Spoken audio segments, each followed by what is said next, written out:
had been in any dry runs, and since we had gone to England, I guess they figured we'd had enough. But there was a lot of that type of training going on, and some of the flotillas had been a part of those, but we had not been in any of the dry runs.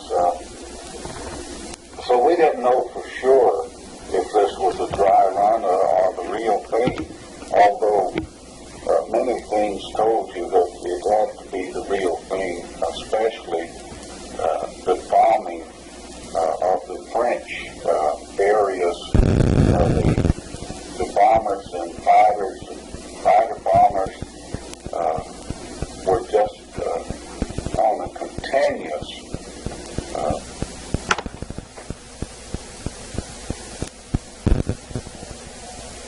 towards France, and we had squadrons of fighter planes flying formations overhead, back and forth, and there was no chance that that the Germans would be able to get any bombers or even the planes to observe the activity that was going on. And of course we didn't know the situation with the German Air Force and whether they had still had the capability of bombing such as they had in the past.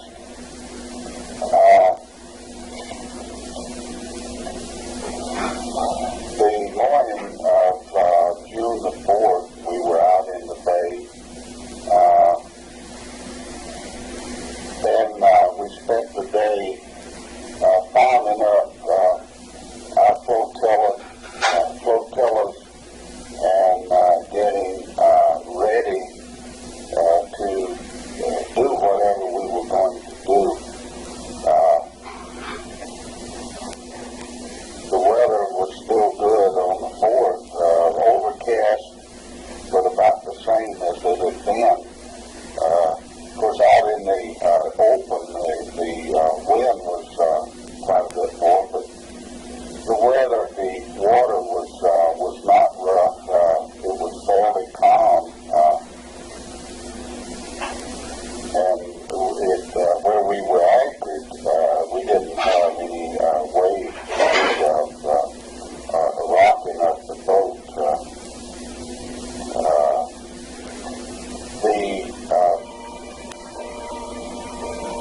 The soldiers had a great deal of problem with seasickness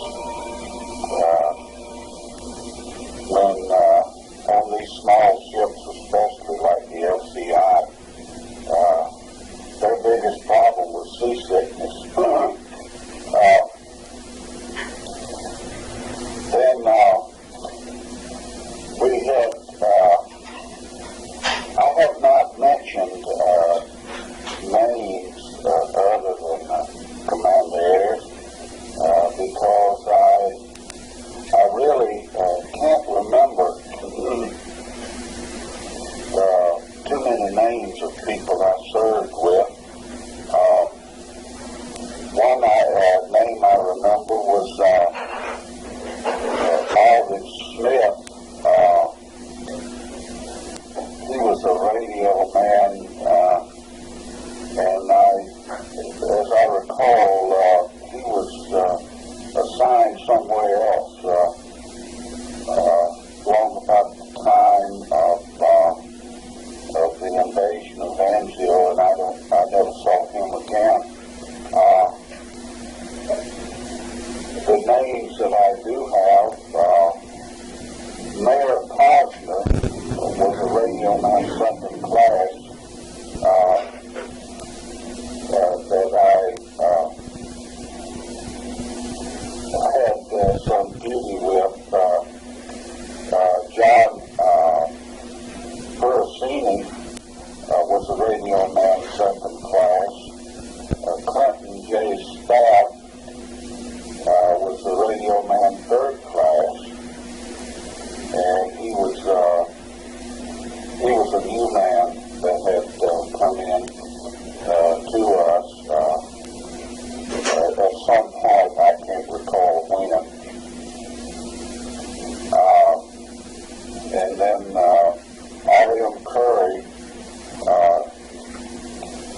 typical way of doing the preparation when we went on one of these invasions. There was all kinds of ships and boats in every direction you could look. We were completely surrounded by ships, and more ships.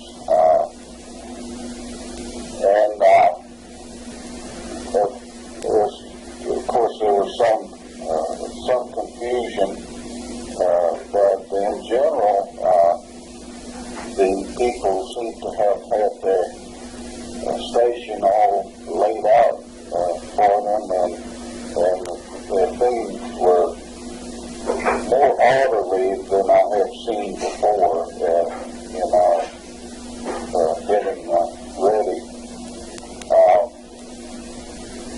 During that day and evening, we had pulled out and were just drifting along. As I said before, the uniform out to sea was always just the Navy work, keep their clothes, the dungarees and so forth.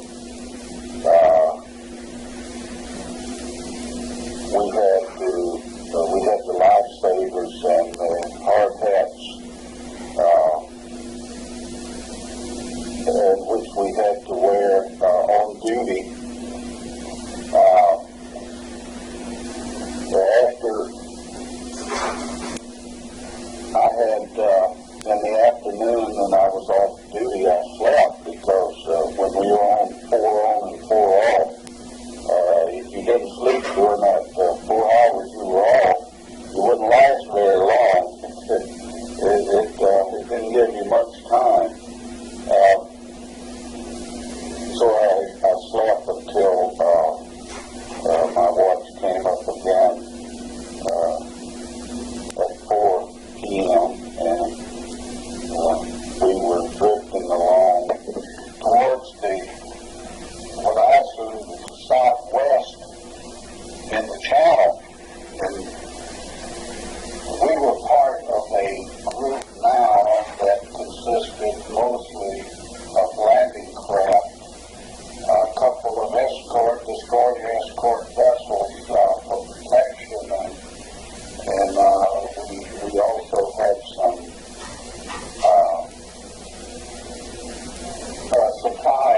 small supply vessels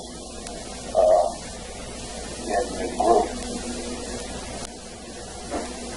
And I stacked out till the midnight watch after going off at 8 p.m. and I had some sandwiches and sat down until they called me for the midnight watch. And we had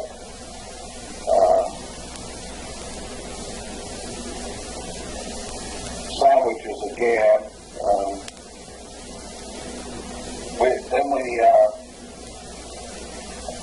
We didn't have really anything happen during these watches.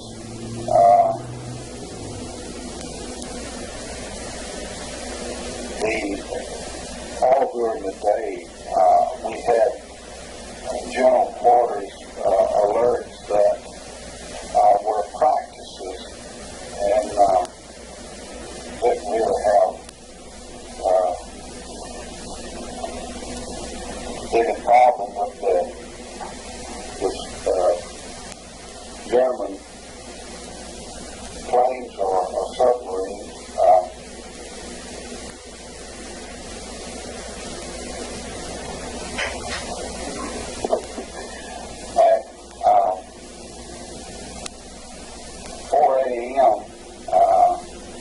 And this was now June the 5th, I had sat down and we were away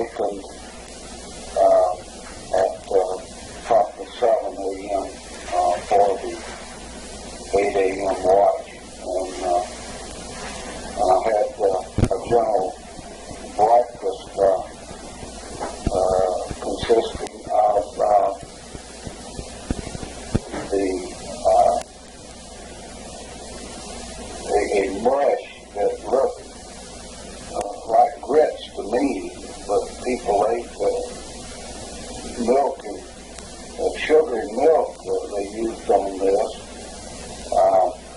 And we had our powdered eggs and bread and coffee and marmalade, butter, and then of course I went on the 8 to 12 watch.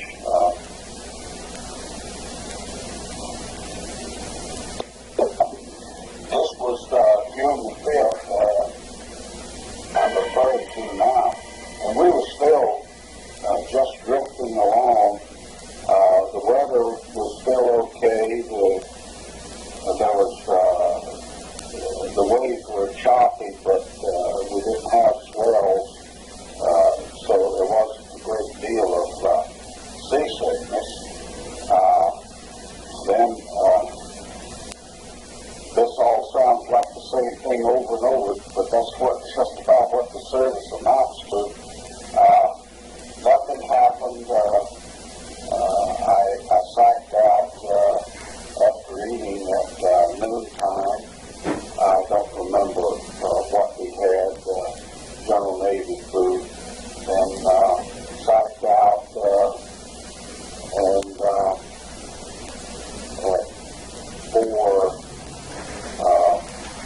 at 3 p.m. we were called for the 4 to 8 watch, and I had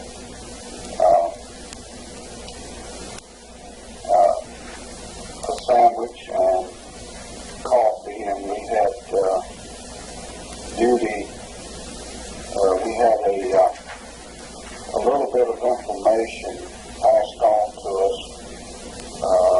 but not really. I do not recall that they ever told us what beach we were really going to. We were told that we had that we were going to invade France, and a little bit of the information, but really not the details. And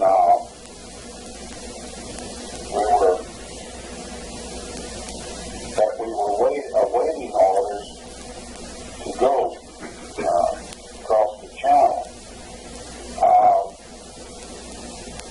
My watch after 8 p.m. I went off watch, and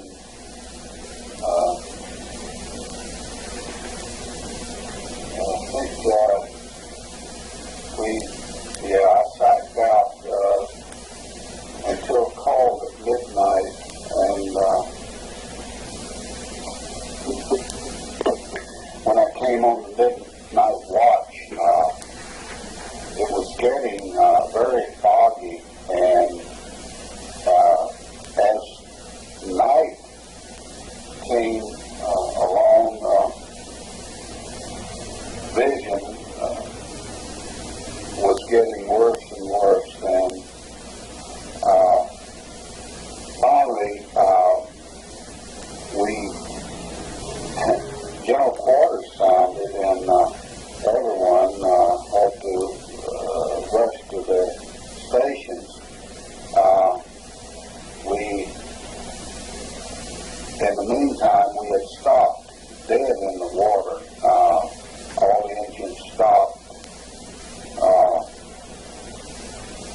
And we were told then that we were passing through a group of larger ships headed in the opposite direction. And we couldn't see any of them, and I'm sure they couldn't see us. The vision was almost zero.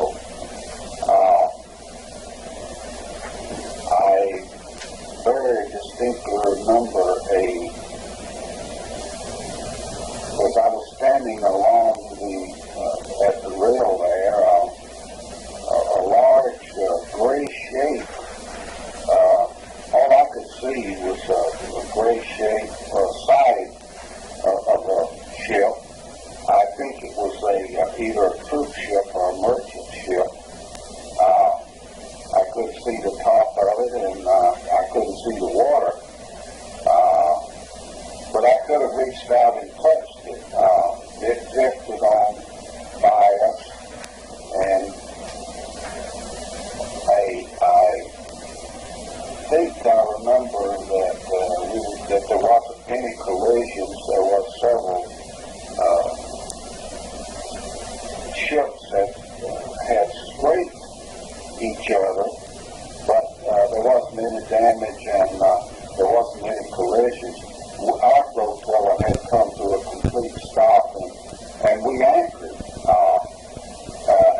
general direction of France. Now, this was the morning of June the 6th, and we had, when we got underway, I recall, I think, that we had general quarters at that time, and everyone went to their stations and stayed there until after we had beached and gone back out to the supply ships and troop ships. But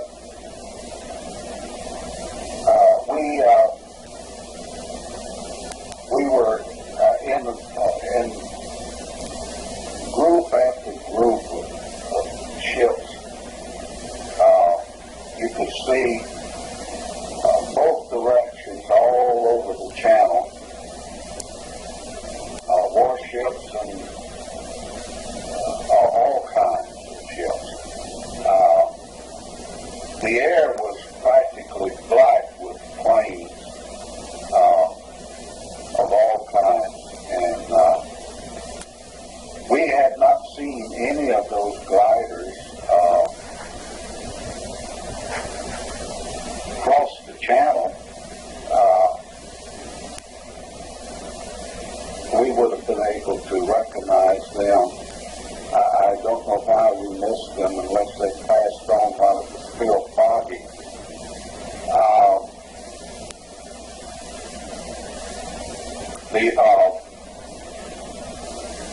The water was still fairly calm.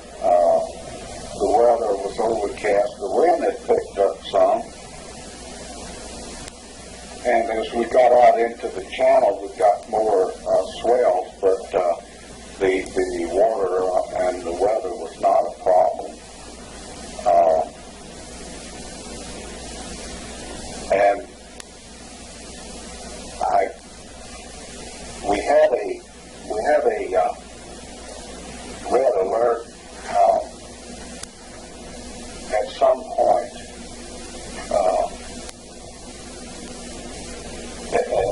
I don't remember if it was 3, 4 o'clock, 5 o'clock a.m. or what, but nothing happened, and someone passed a scuttlebutt around, and that they had spotted some German U-boats, which was about equivalent to the American PT boats, as I recall, but we didn't see anything, and we proceeded on toward the coast of France, and as we got closer, the ships were becoming closer together and more numerous in smaller, pulling into their lane. We passed some troop ships and merchant ships anchored, and we had not seen the ducks that they were using to ferry the waves of the troops, first waves, and not the first wave, but the first soldiers, regular soldiers that were going in. They had already had, of course, people in there with the engineers clearing away obstacles, and the commandos that had gone in, I guess, and started things moving. But as we got into view of the coast,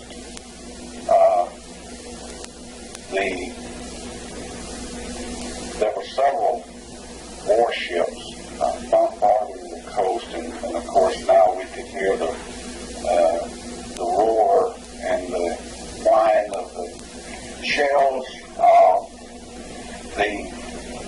We could see the water spouts from German artillery up near the coast, but as of yet we have not had any out as far as we were.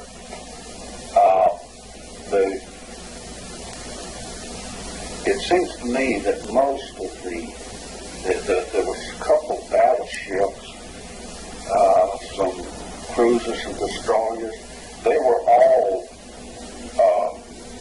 going back and forth, paralleling the coast and shooting with everything they could, I guess, that they could shoot, and as fast as they could. Of course, so many of them, it was the whine and the roar of the guns to us, were continuous. I think the American warships were being used mostly for that bombardment, and the British Navy was protecting the areas, outer areas to the north and to the east and to the west from the possibility of attack from the Germans, U-boats and the possibility even of E-boat or warship attack. Of course, that was very remote possibility. But U-boats were a concern at all times.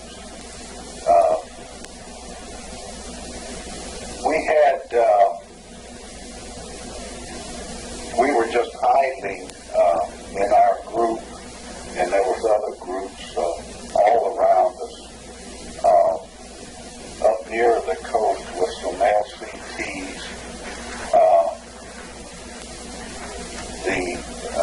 The small flat-bottom boats with open tops. They were similar to LST, but an LST had an enclosed area, a rectangular enclosed area, and then of course the deck was well up above the water, whereas a LCT was just a little flat-bottom boat, and it carried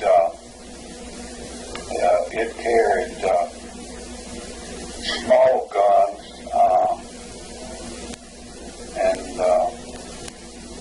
and vehicles that could be used on the coast, and also, of course, the men that went along with this equipment.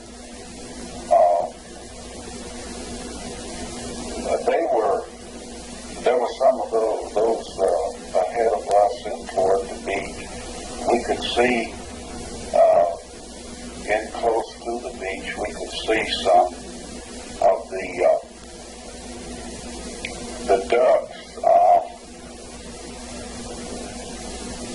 returning toward us, and we could see some swamped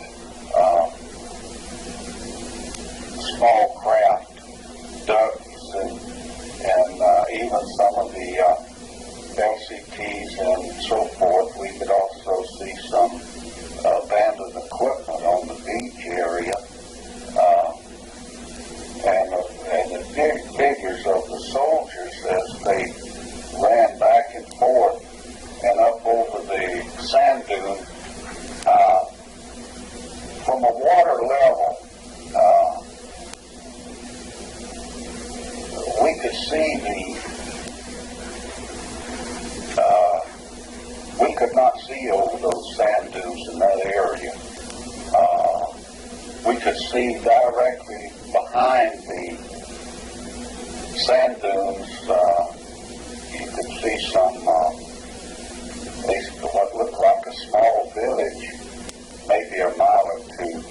And then almost directly in the center was a building that was a little taller. It looked to me like more like a barn, but I don't think it was being used as a barn. It looked like one, but I don't know what the building's function was, but I know it stuck out above the beach. And I remember wondering why they did not shell that building, and because it had anyone up in the top of that building had a clear view of the beach. However, probably it had already been captured, and it was in our hands. I guess that's the reason they didn't blow it down. We could see and we could hear a great deal of firing to the east coast and to the west coast along the beaches and inland also. The firing was almost continuous all around us. When the cruisers and battleships and even the destroyers let go of salvo, the ships would be pushed sideways from the force of the guns, and they would make fairly large waves. And as those waves came in toward the beach, they would pass us, and we would rock quite a bit as if we were in rough water.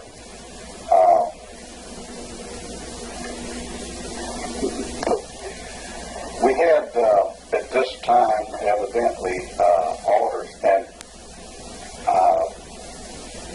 the signals were mostly still being made by semaphore and blinker.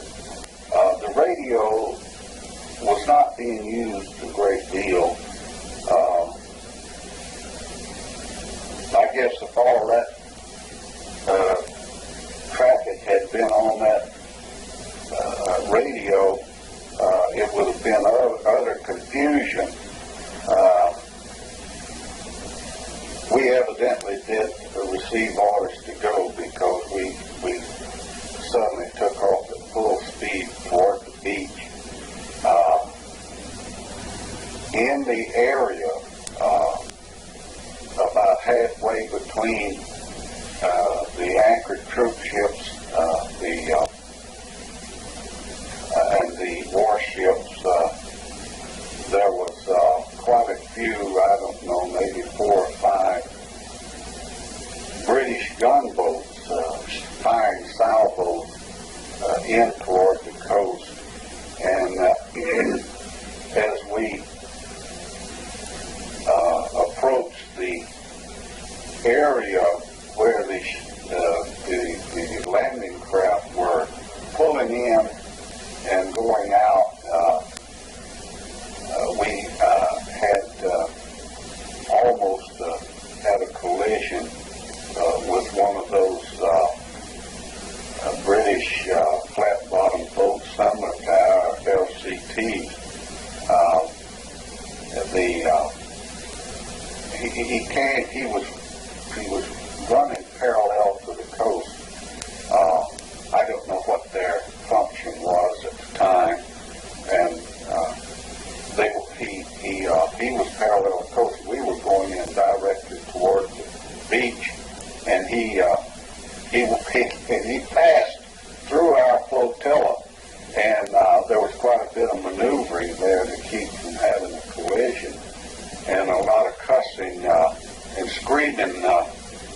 the words, which I won't say.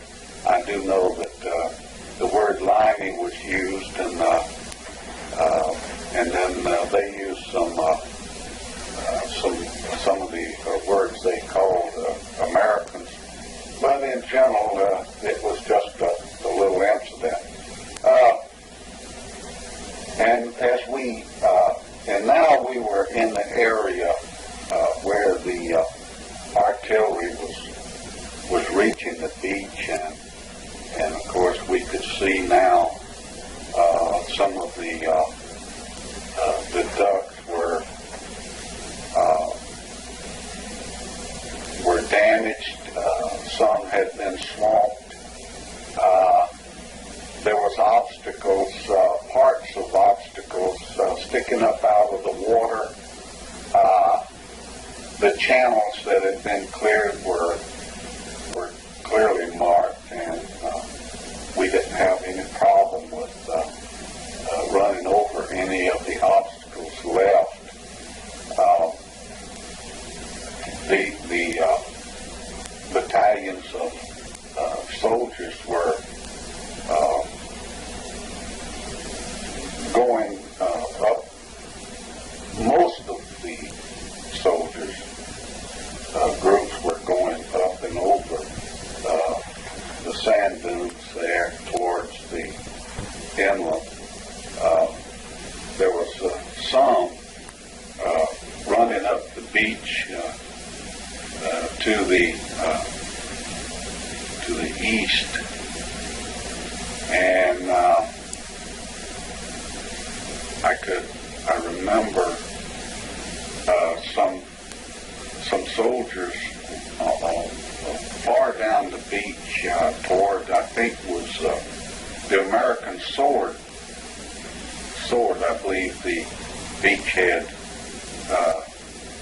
was just directly to the west of us.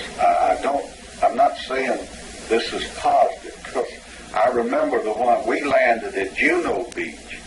That was ours, and it was mostly the Canadian Army. And then to the east of us was another British beach. I can't remember the name of that one, but they were on one side of us, and one of the American beachheads was on the other side.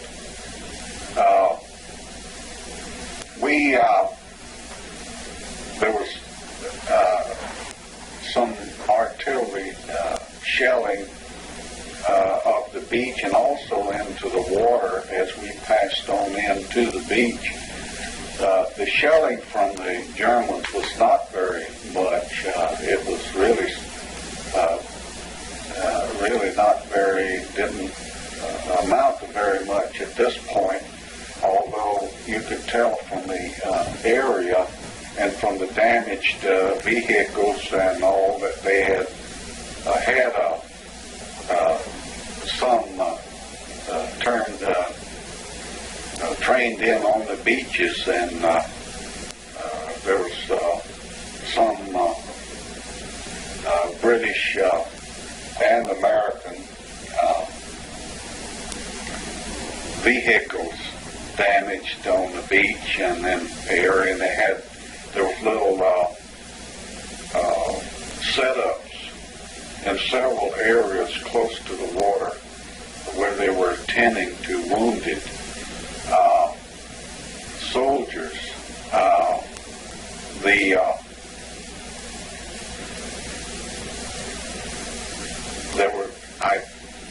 They were pulling some what I assume was dead soldiers out of the water and up onto dry land until they could be attended to.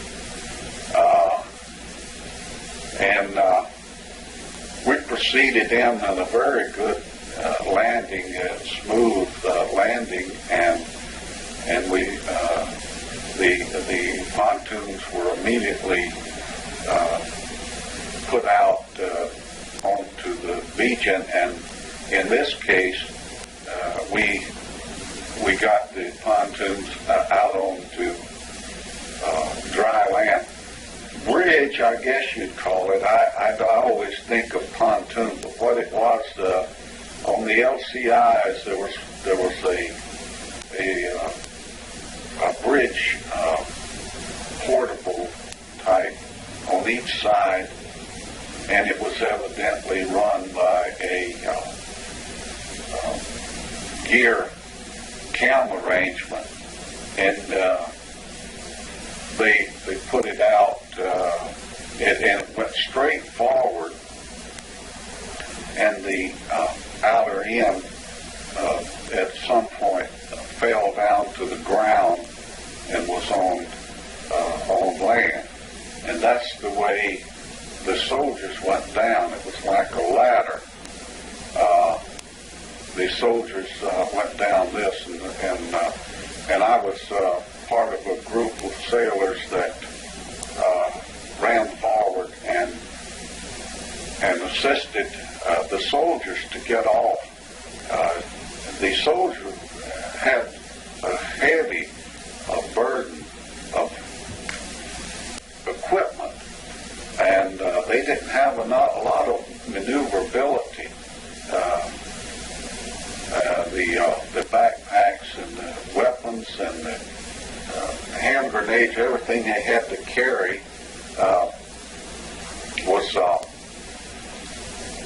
was quite a load. I don't know exactly how much it weighed, but we assisted them to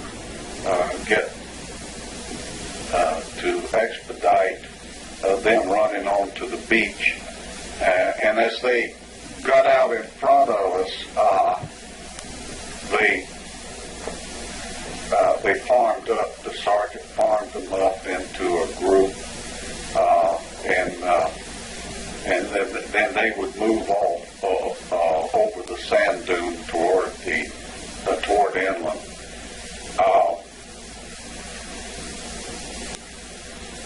No shells landed very close to us. As I recall, there were several in the area, but not real close to us.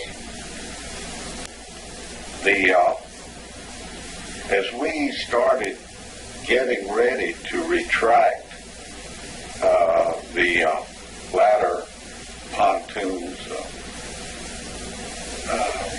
back and back out, the British flotilla of LCIs was to the right of us, and the one nearest us couldn't get his pontoons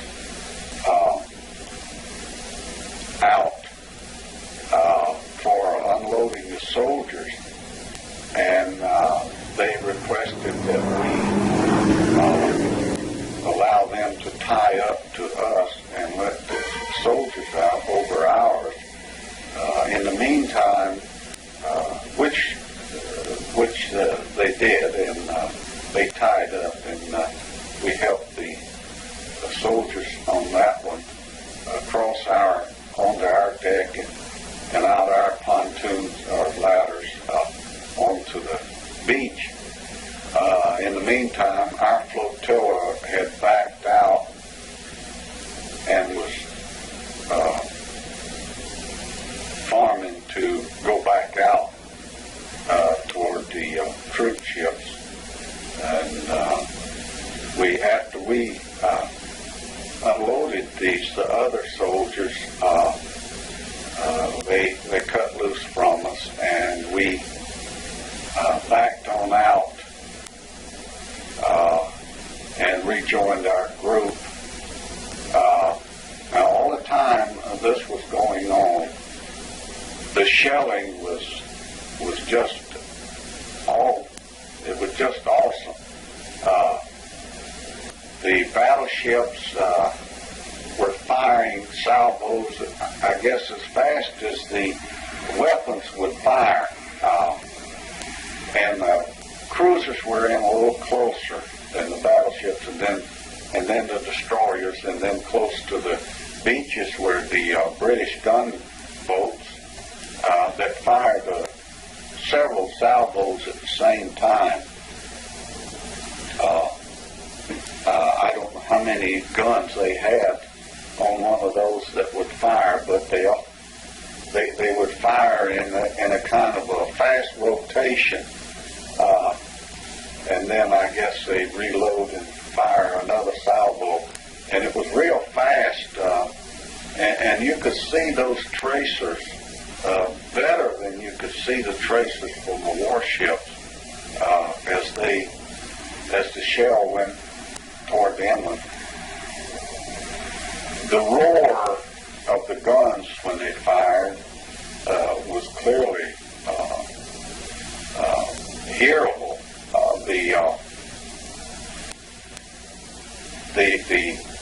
And the bullet, the shells whined overhead as they went inland, and then you'd hear a boom when they started hitting. We had gone on back out, and I guess we were probably now maybe three miles from the beach back out, and we anchored next to these supply ships and troop ships to await our turn to load some soldiers on and go back to the beach again. As near as I can recall, we had touched down on the beach at about 6 a.m. and we were back out, the troop ships there, around 10 or 11 a.m. And we secured from general quarters, and while we were standing by, we had been on continuous duty for a while, and the ones that were on the midnight watch, or the midnight watch, which included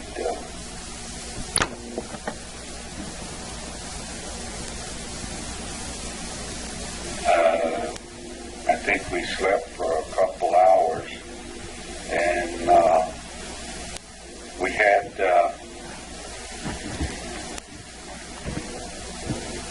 all during the retreat back away from the beach and the anchoring and all, they had made available fruit and sandwiches and stuff to eat, and people were getting fed some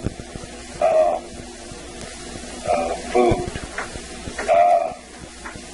after we secured from general quarters and anchored.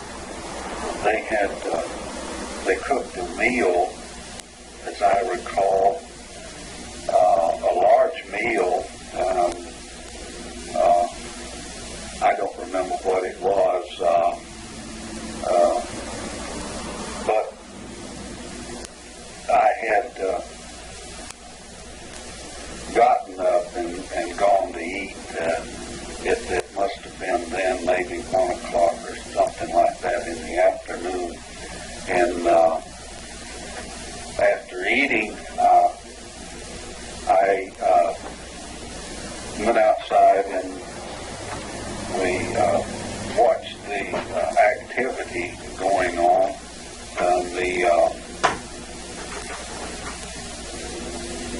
The bombardment, which was continuing from our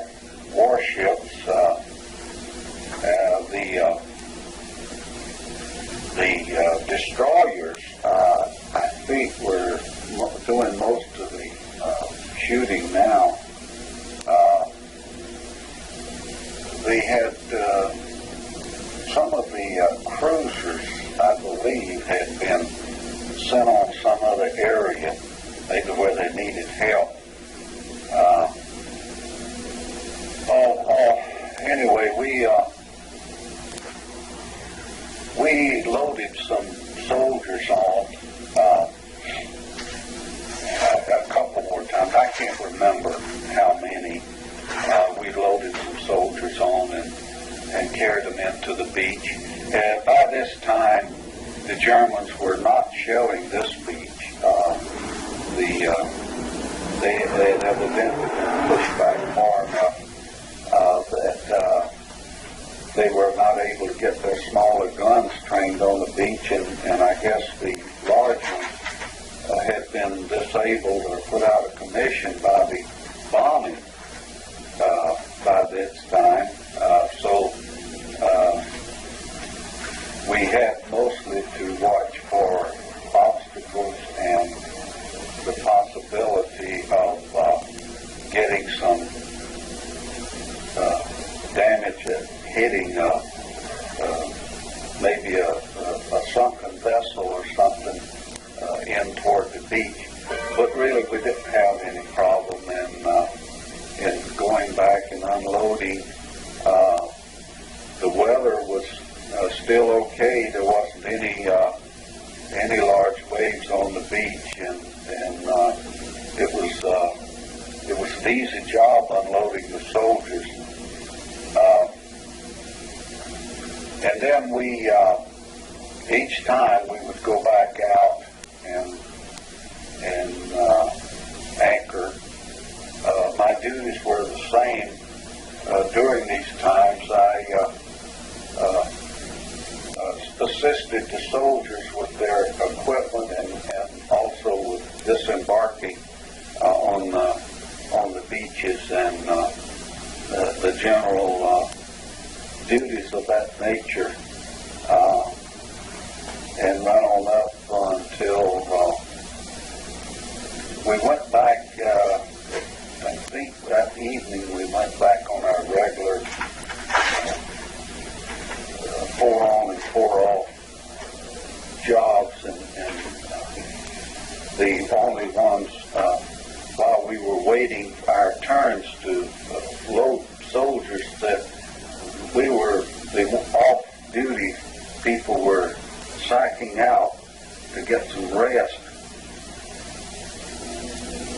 During the times of going into the beach and getting closer and getting under within the range of the weapons, the shells and so forth, I felt my stomach was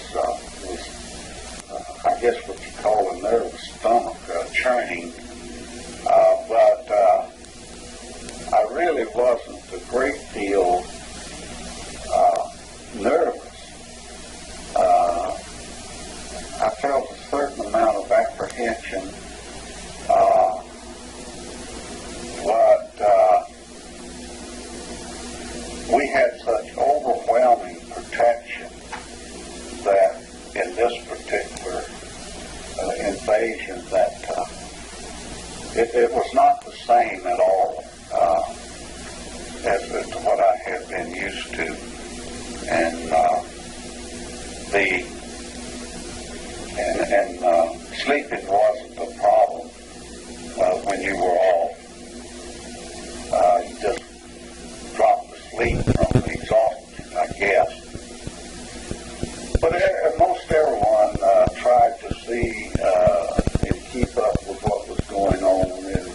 It's the same as when you notice a fire in your home area close to your area you live in, and people go and watch the house burn in fascination. This is the sort of thing when people were on duty, watching the action.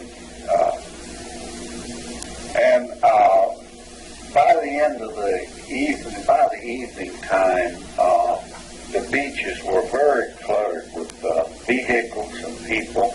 The LSTs had come in behind us and unloaded tanks, and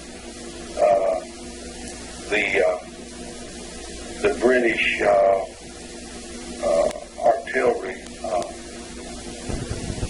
the smaller artillery, and the Canadians also had a lot of American equipment. It seems to me, I believe that most of the smaller tanks they had there were American.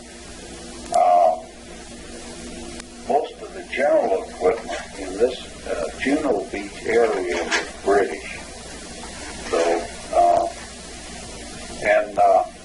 when we went in to the beaches those 2 or 3 more times that evening,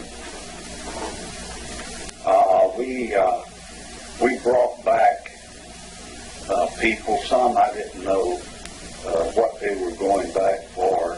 We carried people to a designated ship rather than to a troop ship where we had been unloading where we had been picking up soldiers, but some ship that was designated for us to go to. In some cases there were people likely wounded, but the more serious wounded, I guess, were still on the beaches being attended to. They had these little areas set up on the beaches where, with the tents now, as I recall, they had tents for first aid and for getting the soldiers out of the outside air, and you could see the people scuttling back and forth, attending to the wounded, and that was the general situation that went on into the evening and night as night came on, and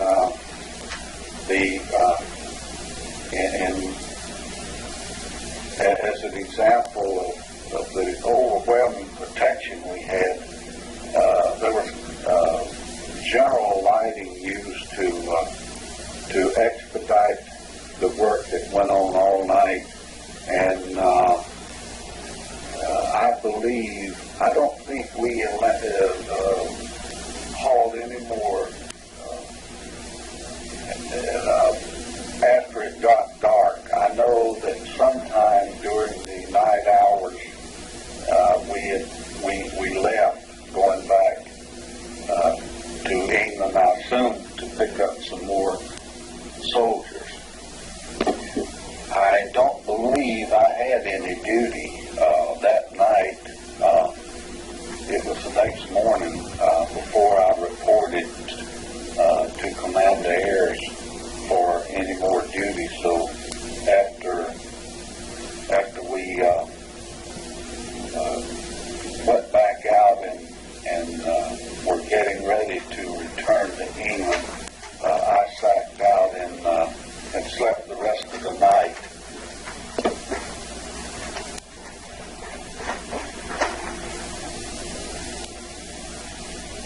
This was the general situation June the 6th.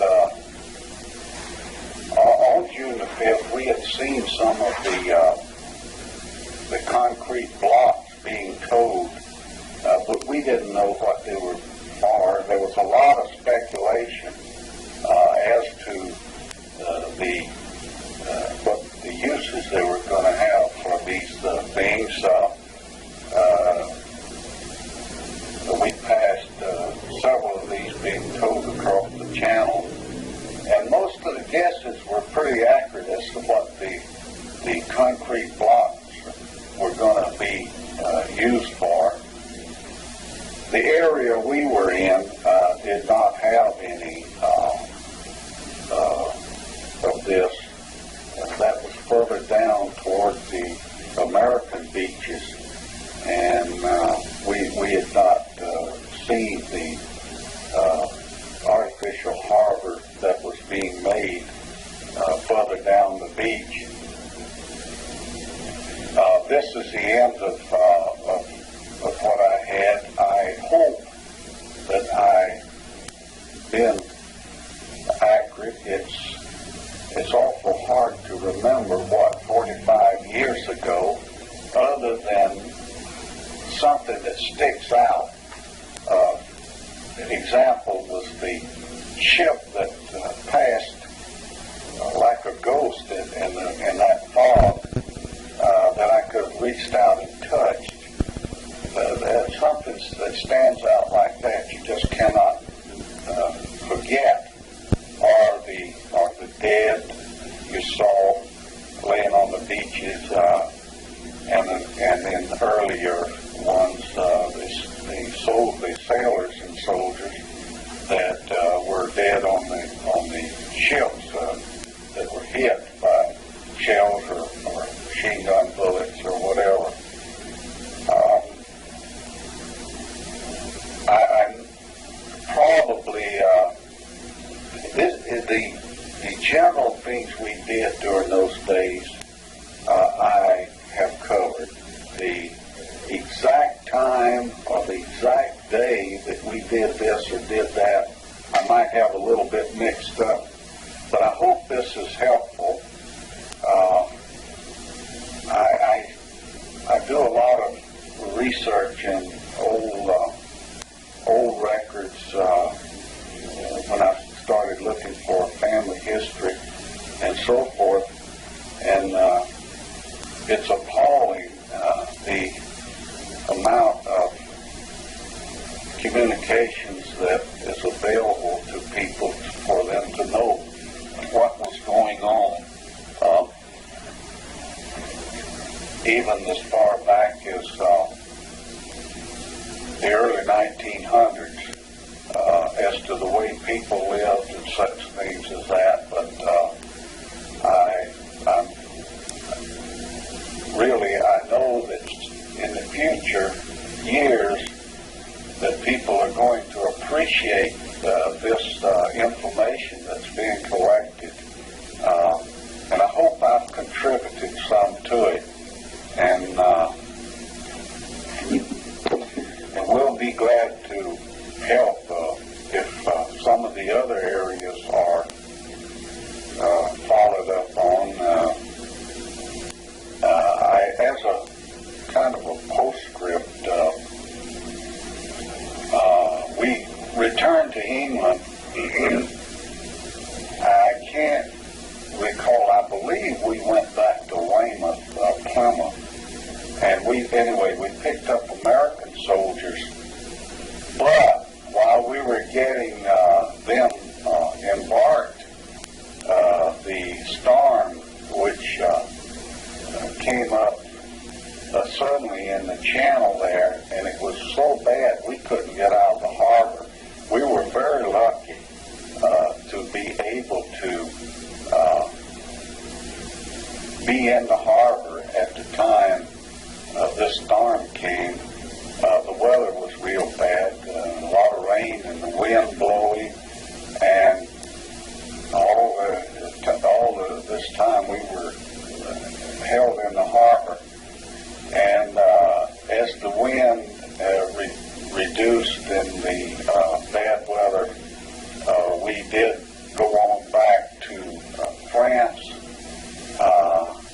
and we unloaded our soldiers that we had picked up at the Omaha Beach, where they had such a bad time. And when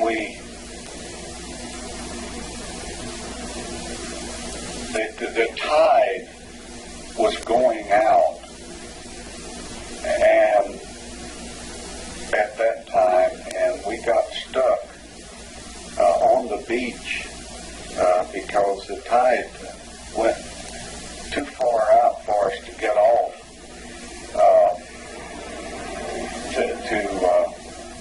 We had to unload the soldiers. So we had some time on the beach awaiting the next high tide so we could refloat. And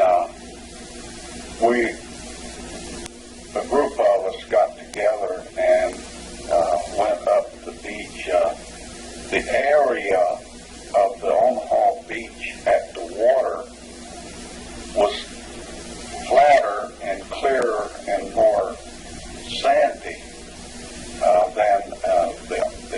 Juno Beach. However, as you got back from the sand, the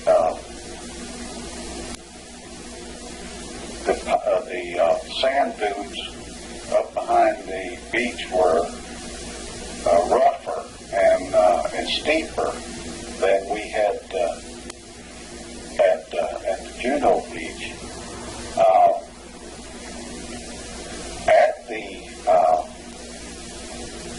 At Omaha Beach, there was a great deal of damaged equipment all over the place that had been abandoned until they could get to it later. And there was, of course, the beach was all full of soldiers being processed and moved on inland by this time. Of course, this was, well, I guess 3 or 4 days later. And a group of us got together and explored a little bit. We went up to the top of the sand dunes and where the large German gun emplacements were, and where in concrete blocks buried in the sand. Some of these blockhouses were very large, and they had passageways between these.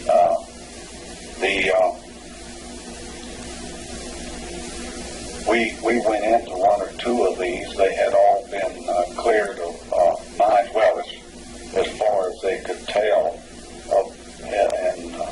and so forth, so that it was fairly safe. And we looked at some of the equipment. The guns had been spiked, of course, and most of the guns, though, in this area, as I understood it, had survived the bombardment, and they were able to shoot. A lot of them could still shoot until they could get enough of the soldiers up there to put them out of commission. And some of the personnel there near the beach that had been a part of the first day described some of the horror of the deaths. They said there was dead bodies everywhere, dead people every place, and of course there was quite a few landing craft of different types that were blown up and damaged in that area. So we also went by the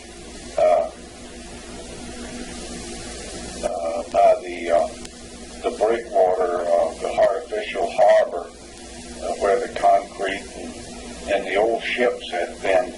And I remember this old huge French battleship that had been sunk as a part of this.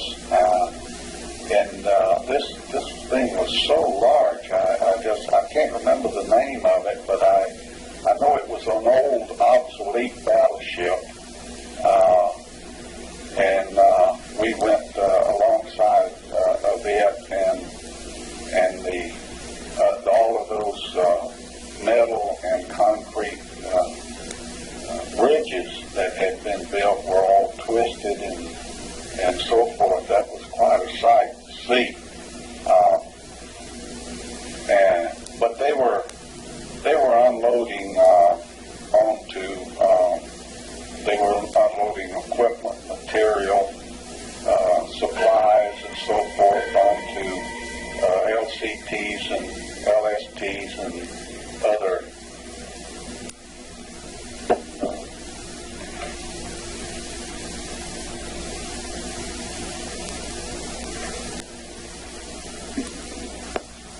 at this time.